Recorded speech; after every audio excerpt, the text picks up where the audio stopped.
আমার সেই গল্পটা এখনো শেষ হয়নি।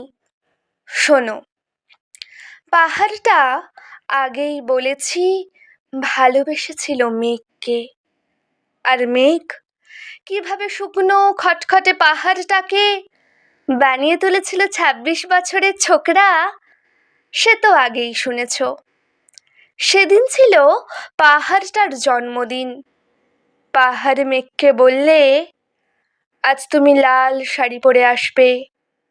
মেঘ পাহাড়কে বললে, আজ তোমাকে স্নান করিয়ে দেব চন্দন জলে।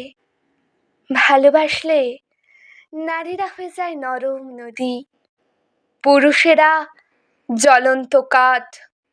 সেইভাবেই মেঘ ছিল পাহাড়ের আলিঙ্গনের আগুনে, আর পাহাড় ছিল মেঘের ঢেউ জলে। হঠাৎ আকাশ জুড়ে বেজে উঠল ঝড়ের জগঝম্প। ঝাঁকড়া চুল উড়িয়ে ছিনতাইয়ের ভঙ্গিতে ছুটে এলো এক ঝাঁক হাওয়া। মেঘের আঁচলে টান মেরে বললে, ওঠ চুড়ি, তোর বিয়ে। এখনো শেষ হয়নি গল্পটা।